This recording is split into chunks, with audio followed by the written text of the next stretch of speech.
دیکھیے کامران، اس کے دو پہلو ہیں. ایک پہلو تو یہ ہے کہ جاپان، سری لنکا، ترکی اور انڈونیشیا جیسے ممالک بھی گرے لسٹ میں رہے ہیں اور ان کو بھی باقاعدہ ایکشن پلان دیا گیا اور سری لنکا کو حال ہی میں گرے لسٹ سے ہٹایا گیا ہے. تو اس میں کوئی جیسے کہتے ہیں کہ آسمان نہیں ٹوٹ پڑا ہے اگر مزید ابھی 4 مہینے پاکستان کو دیے گئے ہیں. اصل تشویش کی بات یہ ہے جس کا تعلق مکمل طور پہ ہمارے سیاسی ماحول سے ہے، ہماری سیاسی اشرافیہ کے ساتھ ہے اور ان کی وہ انولنگنس ہے، یعنی ان کی رضامندی نہیں ہے کہ اس نظام کو تبدیل کیا جائے، اس کو ریفارم کیا جائے. جو آپ نے بڑی اچھی تفصیل سے باتیں کی ہیں بے نامی اکاؤنٹس کے حوالے سے، منی لانڈرنگ کے حوالے سے، تو آپ خود ہی اندازہ لگائیے کہ جب ایک انتہائی نالائق سمجھے جانے والے افسر کو موجودہ حکومت نے فائنینشیل مانیٹرنگ یونٹ کا انچارج لگا دیا، آپ کو بھی معلوم ہوگا، تو اس صورت میں کیا پاکستان کے اندر سسٹمز بہتر ہو سکتے ہیں؟ یہ کوئی 1 سال کی، 4 سال کی، 10 سال کی بات نہیں ہے. امتیاز گل صاحب، میرا کنسرن یہ ہے کہ آخر کب آپ کو احساس ہوگا کہ آپ کے لوگ، آپ کی ٹیم، آپ کا سسٹم فیل ہو گیا ہے، آپ کام نہیں کر رہے ہیں؟ اور یہ اب سے پہلے جب کیمبرا میں میٹنگ ہوئی تھی جہاں پہ گورنر رضا باقر نے ہمیں لیڈ کیا تھا، وہاں پہ ہمیں ریبیوک ہوا، ہمیں بالکل ایک سخت وارننگ ملی. اس کے بعد یہ تو ہمارا بہت ہی ہائی پریپیئرڈنس کا ٹائم تھا جبکہ ہم نے اپنا پورا زور بقول شکل سے لگایا اور ہم سمجھ رہے تھے، جیسے حفیظ شیخ نے کہا کہ 95% ہم پہنچ گئے ہیں اور حماد اظہر نے کہا کہ جی ہم نے 22 حل کر لیے ہیں اور ہمیں اتنے ہائیسٹ فورم پہ جو ہے وہ آپ نے دیکھا کہ بزنس لیڈرشپ کو کہا گیا کہ جی کہ 27 میں سے 22 ہم نے پورے کر لیے ہیں. تو اس کا مطلب یہ کہ ہماری جو اویئرنس ہے، جو ہماری تیاری ہے، جو ہماری سوچ ہے، وہی ہمیں نہیں پتا ہے ایگزیکٹلی کہ ہم کھڑے کہاں ہیں. پہلا تو مسئلہ مجھے یہ نظر آ رہا ہو جس کی وجہ سے لگتا یہ ہے کہ ہم اپنی ٹیم بدلتے ہیں، ہم انہی لوگوں کو بار بار بھیج رہے ہیں اور بری طرح سے منہ کی کھا کے لوٹ رہے ہیں. جی کامران، میں اسی طرف آ رہا تھا کہ جو انڈرسٹینڈنگ کا ایک بنیادی لفظ ہے جو کہ پاکستان کو دیے گئے ایکشن پلان کا بہت بڑا حصہ ہے کہ پاکستان کے حکام کو، پاکستان کے لیڈرز کو اس امر کی جانکاری ہی نہیں، انڈرسٹینڈنگ ہی نہیں ہے کہ فیٹف کے مقاصد کیا ہیں. یعنی جو اینٹی منی لانڈرنگ اور کاؤنٹر ٹیرر فائنانسنگ کے حوالے سے جو وہ چاہتے ہیں کہ ہمارے حکام کو احساس ہو کہ آخر یہ ادارہ چاہتا کیا ہے. آج تک بڑے افسوس کی بات ہے کہ ہمارے تمام بڑے اداروں میں، اور ٹھیک ہے حماد اظہر صاحب آ گئے ہیں اور ان سے ہمیں بہت امید بھی ہے، لیکن بحیثیت مجموعی جو سسٹم گزشتہ، جو بیوروکریسی، جو سسٹمز گزشتہ 40-50 برسوں میں پروان چڑھے ہیں، جس کا فائدہ بڑے بڑے پراپرٹی ٹائکونز نے، بڑے بڑے سیاسی رہنماؤں نے، بڑے بڑے جرنیلوں نے اٹھایا ہے، اس سسٹم کے ساتھ جڑی ہوئی جو بیوروکریسی ہے وہ ابھی تک اپنی اپنی جگہ پہ قائم ہے. کوئی نواز شریف کے پیچھے لگا ہوا تھا، کوئی آصف زرداری کے کا چاہنے والا تھا، کوئی یسر رضا گیلانی کا چاہنے والا تھا. تو یہ وہ ویسٹڈ انٹرسٹ ہے جس کی وجہ سے اس ملک کے اندر اصلاحات نہیں ہو رہی ہیں، جس کی وجہ سے ایسی اصلاحات جس سے فیٹف بھی اس پہ اطمینان کا اظہار کر سکے. لیکن میرا اپنا یہ خیال ہے کامران صاحب، اگر آپ مجھے 1 منٹ دیجیے گا، میرا اپنا یہ خیال ہے کہ جو وارننگ فیٹف کے چینی سربراہ نے دی ہے، میں ذاتی طور پہ یہ سمجھتا ہوں کہ چونکہ اس فورم میں انہوں نے تمام ممالک کو خوش کرنا تھا، امریکہ کو بھی اور خاص طور پہ بھارت کو بھی خوش کرنا تھا، کہ خود بھارت کے وزیر دفاع راجناتھ سنگھ نے 3 اکتوبر کو، یعنی اس اجلاس سے محض 11 دن پہلے کہہ دیا کہ پاکستان کو بلیک لسٹ میں ڈال دیا جائے گا. بھارتی ذرائع ابلاغ 23 اگست سے شور مچا رہے تھے کہ پاکستان کو بلیک لسٹ میں ڈال دیا جائے گا. تو یہ پوری ایک جیو پولیٹیکل انوائرمنٹ بھی اس کا حصہ ہے. سیاسی طور پہ میں سمجھتا ہوں کہ ہمیں تھوڑی ریلیف ملا ہے. ٹیکنیکل طور پہ شاید آپ کو یاد ہوگا، آپ ہی کے پروگرام میں میں نے کہا تھا کہ میں چاہوں گا کہ اگلے 5-6 مہینے پاکستان ابھی گرے لسٹ میں رہے تاکہ پاکستان کے حکام کے اوپر یہ پریشر رہے اور وہ جتنی مزید کریکشن کی ضرورت ہے، مزید بہتری کی ضرورت ہے، وہ بہتری ہو سکے. اور بہت اچھا ہوا کہ ہمیں فروری تک ڈیڈ لائن ملی ہے اور میں سمجھتا ہوں کہ 4 مہینے میں مزید اتنا جیو کام ہو پولیٹیکل جائے گا. صورتحال کچھ بھی ہو، اس حوالے سے جو بھی ریفلیکشن ہو وہ کچھ بھی ہو، میں تو اس دن ہوں گا جب آپ کہیں کہ جی بڑی زیادتی ہوئی ہے، ہم نے تو بڑا زبردست کام کیا تھا. مجھے کوئی نہیں چاہیے، آپ کہہ دیں کہ جی کہ دیکھیں یہ میجرز ہیں تو ہماری تسلی ہو جائے گی، میری تسلی ہو جائے گی. آپ کہہ دیں اور ہمارے دوسرے جو انڈیپینڈنٹ ایکسپرٹ ہیں پاکستانی آ کے ہم سے کہہ دیں گے سر ہمارے ساتھ بڑی زیادتی ہوئی ہے، ہم نے تو بڑا صحیح کام کیا تھا. یہ تو ہمارے لوگ ہی کہہ رہے ہیں یار ہم نے کیا کیا ہے اپنے ساتھ. خانانین کالیا بری ہو جاتا ہے, ایان علی $5 لاکھ لے کے جا رہی ہے, وہ پکڑی جاتی ہے, اور کتنا ہائی پروفائل کیس ہے, وہ دبئی میں گھوم رہی ہے, کوئی کیس نہیں چل رہا, کچھ نہیں ہو رہا. یہ تو ہمارا حال ہے. پھر ہم کہیں کہ ہمارے ساتھ جیو پولیٹیکل امپلیکیشنز آتی ہیں ہمارے لیے. آپ بالکل صحیح کہہ رہے ہیں, ہمارے اندرونی نظام اتنے سکم سے بھرے ہوئے ہیں. بہت بہت شکریہ جناب امتیاز گل ہمارے ساتھ موجود تھے. کمرشل بریک, اس کے بعد ذکر کرتے ہیں پاکستان کی عدالتی تاریخ میں سے ایک بہت ہی اہم کیس ہے جو آج کل چل رہا ہے. جسٹس قاضی فائز عیسیٰ کا کیس ہے. سپریم کورٹ آف پاکستان کے معزز جج ہیں. صدر پاکستان نے ان پر الزام لگایا ہے کہ ان کی فیملی سے لندن میں جائیداد بنائی گئی ہے اور شاید اس کے لیے مبینہ طور پہ منی لانڈرنگ کی گئی ہے. یہ بہت اہم معاملہ ہے. اس میں فی الحال وقفہ آ گیا ہے, ایک اور وقفہ, اس کی بات کرتے ہیں ایک چھوٹے سے حوالے اپنے وقفے کے بعد, کمرشل بریک کے بعد. کئی حوالوں سے تاریخی کیس ہے جس میں سپریم کورٹ آف پاکستان سماعت کر رہی ہے اپنے معزز جج جناب جسٹس قاضی عیسیٰ کے خلاف صدارتی ریفرنس کے حوالے سے, جو سپریم جوڈیشل کاؤنسل پہنچا تھا اور وہاں سے سپریم جوڈیشل کاؤنسل کے حوالے سے جو کارروائی ہو رہی ہے اس کو چیلنج کیا. جج صاحب نے سپریم کورٹ آف پاکستان میں جہاں پر ایک 10 رکنی فل کورٹ اس کی سماعت کر رہا ہے, اب اس میں مزید ایک ہفتے کا وقفہ آ گیا ہے کیونکہ معزز جج جناب جسٹس مظہر عالم میاں خیل نے سپریم کورٹ کے اس فل کورٹ کو مطلع کیا ہے کہ وہ ذاتی وجوہات کی بنا پر ایک ہفتے کی رخصت لیں گے, اس لیے یہ تمام معاملہ آئندہ ہفتے کے لیے مؤخر کر دیا گیا ہے.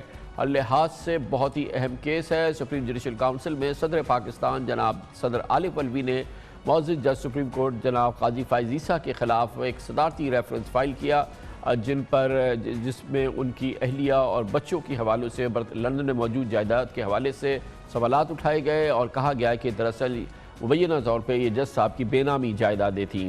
یہ بہت اہم معاملہ ہے. سپریم کورٹ آف پاکستان میں اس کی سماعت اب جاری ہوگی. اس سلسلے میں جسٹس منیر ملک جو جسٹس قاضی فائز عیسیٰ کو ریپرزینٹ کر رہے ہیں, گزشتہ سماعت میں انہوں نے درخواست کنندہ جو کہ اس کمپلیننٹ ہے اس کیس کی, اس کی میرٹ کو ڈسکس کیا تھا. اس حوالے سے بہت اہم اور کلیدی سوالات اٹھائے تھے اور وہ بحث ابھی جاری ہے اور اس میں کئی اور فریقین موجود ہیں.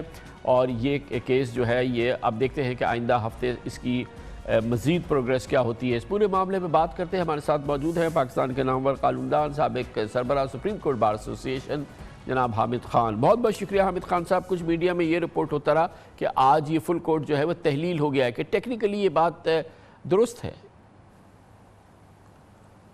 جی نہیں, فل کورٹ تحلیل نہیں ہوا, نہ ہوتا ہے. یہ صرف چونکہ ایک جج صاحب اویلیبل نہیں تھے اس لیے کارروائی نہیں ہو سکی, بحث نہیں جاری رکھی جا سکی, کیونکہ جب تک 10 کے 10 جج جو کہ حقیقت میں اس کیس کے لیے فل کورٹ کی شکل رکھتے ہیں وہ نہیں بیٹھ سکے, اور اس لیے اس کیس کی جو کارروائی ہے اور ہیئرنگ ہے یہ فی الحال کے لیے معطل کر دی گئی ہے. اور جیسے ہی 10 جج اویلیبل ہوں گے تو یہ پھر سے کیس کو مقرر کیا جائے گا. تو خان صاحب اس میں کیا اب یہ منیر ملک صاحب کے دلائل جاری تھے, اس کے علاوہ کئی بہت ہی امپورٹنٹ فریقین ہیں, تو کیا یہ لازم ہے فل کورٹ پہ کہ وہ تمام فریقین کو سنیں اور ان کو وقت دے کہ وہ اپنے گزارشات جو ان کے دلائل ہیں وہ پیش کریں؟ میں صرف یہ جاننا چاہ رہا ہوں کہ یہ کیس کتنا طول کھینچ سکتا ہے سپریم کورٹ میں؟ دیکھیے نا, اس میں میں اگزامپل دوں گا چیف جسٹس افتخار محمد چودھری صاحب والے کیس کی.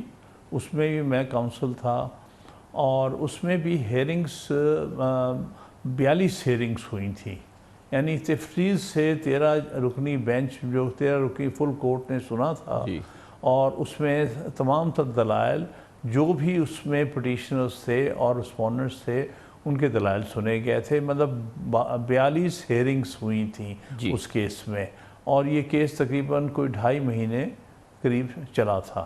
تو چونکہ جب اس نوعیت کے کیسز ہوتے ہیں جس میں فل کورٹ بیٹھتی ہے سننے کے لیے, اس میں ساری اہم پارٹیوں کو سننا چاہیے. اس میں پارٹیز بنیادی طور پر ایک تو جج صاحب خود ہیں جن کے خلاف ریفرنس کیا گیا, اس کے علاوہ پاکستان کی جتنی لیڈنگ بار ایسوسیشن اور بار کاؤنسل وہ سب پارٹی ہیں, اس میں سب نے پٹیشنز کی ہیں, کیونکہ وہ محسوس کرتے ہیں کہ یہ ایک جج کا معاملہ نہیں ہے, یہ عدلیہ کی آزادی کا معاملہ ہے، یہ سیپریشن آف پاورز کا مسئلہ ہے، ڈیو پروسیس کا مسئلہ ہے، یہ آئین کی عملداری کا مسئلہ ہے۔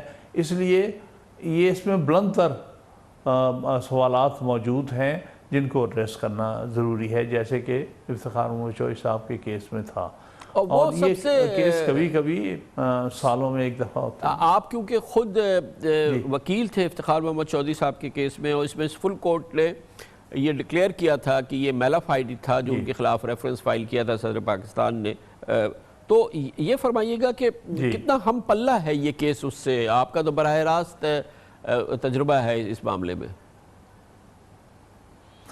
جی میں سمجھتا ہوں بہت ساری چیزیں سملر ہیں، وہ اس کے اپنے واقعات، یہ فیکٹس، یہ حقائق تھے، اس کے اپنے فیکٹس حقائق، لیکن اس بات پر تو کہا جا سکتا ہے کہ اس میں بھی ایک طرح سے وکٹمائز کرنے کی کوشش کی گئی تھی۔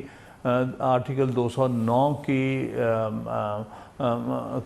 ذریعے ایک ایسے چیف جسٹس کو جس کو اس وقت کی حکومت نہیں پسند کرتی تھی کسی وجہ سے، اس کو ہٹانے کے لیے آرٹیکل 209 کو استعمال کیا گیا تھا، اس کو ہم بیلا فیڈے کہتے ہیں۔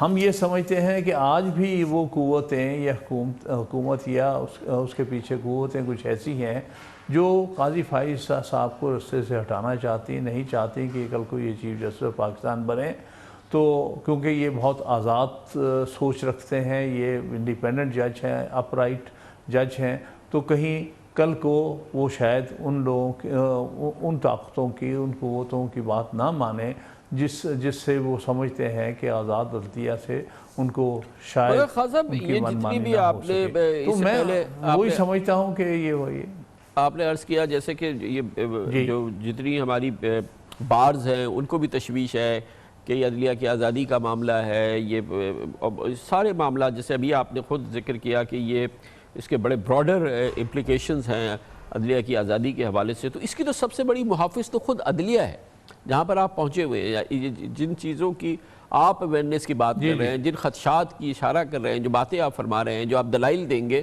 تو یہ تو آپ اس فورم کو دے رہے ہیں جو کہ خود اس میں آپ کے نزدیک وکٹم ہو رہا ہے یا جس کو کہ ٹارگٹ کیا جا رہا ہے، تو اس میں اتنی کوئی کاوش کی تو شاید ضرورت نہ ہو۔ جی دیکھیے بات یہ ہے کہ الٹیمیٹلی فیصلہ تو سپریم کورٹ نے ہی کرنا ہے، انہی کی فل کورٹ نے کرنا ہے، اسی لیے ہمارا پہلے دن سے یہی موقف ہے کہ اس میں مخصوص بینچ نہ بنے بلکہ پوری عدالت سنے، کیونکہ اس کا تعلق براہ راست عدلیہ کی آزادی کے ساتھ ہے، آئین کی عملداری کے ساتھ ہے، تو وہ تو ٹھیک ہے آپ کی بات۔ اب صرف باقی معاملات تو وکلاء اور عدالت کے درمیان ہے کہ ہم اس کو کتنا توارت دیتے ہیں۔ ہم سمجھتے ہیں کہ اس کو پوری طرح سے اس کا سنا جانا چاہیے اور تسلی سے سنا جائے کیس، اور اس کا فیصلہ بھی تفصیلی آئے تاکہ آئندہ آنے والے وقت کے لیے ایک بہت اہم نظیر کی شکل اختیار کر جائے۔ صرف میں یہ ایک بار پھر یہ پوچھنا چاہوں گا کہ کیونکہ آپ ریپریزنٹ کر رہے ہیں عدلیہ کی آزادی اور سامنے پوری عدلیہ بیٹھی ہوئی ہے، تو یہ کوئی اتنا مشکل کام تو نہیں ہونا چاہیے؟ سب سے زیادہ تو ان کو احساس ہونا چاہیے اس چیز کا، جس خطرے کی آپ بات کر رہے ہیں یا جس خدشات کو آپ نمایاں کر رہے ہیں، یہ تو انہی کا معاملہ ہے نا، وہ تو آپ سے زیادہ آگاہ ہوں گے اس معاملے میں، آپ کا کام اتنا مشکل تو نہیں ہونا چاہیے۔ ہاں مشکل نہیں ہونا چاہیے، لیکن پاکستان کی تاریخ اور عدلیہ کی تاریخ بہرحال اس معاملے میں ہم سب کے سامنے ہے، تو ہمارے ذہنوں میں خدشات بعض اوقات ابھرتے ہیں کہ عدلیہ پر ماضی میں آج کی بات نہیں کر رہا، ماضی میں بعض اوقات کچھ قوتوں نے بہت زیادہ دباؤ ڈال کے فیصلے لینے کی کوشش کی اور لیے بھی اپنی مرضی سے، تو ہم ان خدشات کو ذہن میں رکھتے ہوئے بعض اوقات یہ اپنے آپ کو اسرٹ کرتے ہیں کہ دیکھیں ہمیں اس معاملے میں بہت محتاط ہونا چاہیے کہ کہیں عدلیہ کی آزادی کو روکنے کے لیے وہ طاقتیں کہیں برسر پیکار نہ ہو جائیں اور عدلیہ اپنا دفاع کر سکے اور عدلیہ کی آزادی کسی طرح متاثر نہ ہو۔ یہ سارے وہ معاملات ہیں اور جذبات ہیں جس کا ہم اظہار کرتے ہیں اپنے قانونی طریقے سے